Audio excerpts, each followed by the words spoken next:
السلام علیکم. ہم سبق لانس نائک لال حسین شہید پڑھ رہے تھے. ہم نے کل آدھے سبق کو پڑھا جس میں ہم نے پڑھا کہ ہم نے پاکستان کو بہت سی قربانیوں کے بعد حاصل کیا اور اب ہم اس کی حفاظت کے لیے اپنی جان بھی قربان کر سکتے ہیں.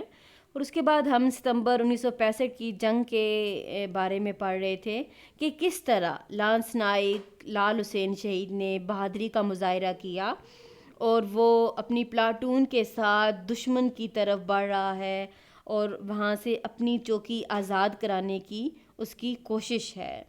تو ہم آج سبق شروع کرتے ہیں. آج ہم نے پیج 56 سے پڑھنا ہے.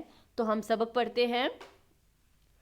اب دشمن نے اسے اپنی پہرا چوکی بنا رکھا تھا. ٹھیک ہے، کون سی چوکی کو؟ جو انہوں نے ہماری چوکی اپنے قبضے میں حاصل کی تھی، اسے اپنی پہرا چوکی بنا رکھا تھا. اور اس کے قریب ہی ان کا ایک بڑا مورچہ تھا. مورچہ وہ گڑھا جو قلعے کے چاروں طرف کھودتے ہیں، خندق یا کھائی، جہاں سے مسلسل فائرنگ ہو رہی تھی. لانس نائک لال حسین اپنی چوکی پر دشمنوں کو دیکھ کر غصے میں آ گیا اور فوراً کمر کی پٹی سے دستی بم نکالا اور پہرے پر موجود دشمن کے سپاہیوں پر پھینک دیا. سپاہی وہیں ڈھیر ہو گئے. لال حسین چوکی میں داخل ہو گئے اور پھر رینگتے رینگتے دشمن کے خندقی مورچے پر دستی بم پھینکنے شروع کر دیے. خندقی مورچہ ہوتا ہے قلعے کے ارد گرد کھودی گئی جو خندق ہوتی ہے، کھائی ہوتی ہے. دشمن اس اچانک حملے سے گھبرا گیا. لال حسین اور اس کے ساتھیوں نے تاک تاک کر نشانے پر بم پھینکے. تاک تاک کر یعنی چن چن کر نشانہ لگانا، اور مورچے میں موجود دشمنوں کا صفایا کر دیا. انہوں نے بہادری اور بے خوفی کا مظاہرہ کر کے اپنی چوکی کو دشمن سے خالی کرا لیا. قریب ہی دشمن کی ایک بڑی پلاٹون مسلسل فائرنگ کر رہی تھی. دشمن کے حملوں کا جواب دینے کے لیے وہ ان کی طرف بڑھے. ان کی پلاٹون ان کے پیچھے پیچھے بڑھ رہی تھی. وہ دشمن کی پلاٹون کے قریب پہنچے اور دستی بم پھینک کر دشمن کی صفوں میں کھلبلی مچا دی. صفوں یعنی لائنوں میں کھلبلی مچانا، ہلچل مچانا، ہنگامہ ہونا. دشمن نے فائرنگ تیز کر دی. لال حسین اپنے ساتھیوں کے ساتھ جواں مردی سے یعنی بہادری سے دشمن کا مقابلہ کر رہے تھے کہ ایک سنسناتی ہوئی خاموش اور تیزی سے آتی ہوئی، ٹھیک ہے، گولی اس کے جسم میں پیوست ہو گئی. پیوست ہونا، جسم کے اندر داخل ہونا.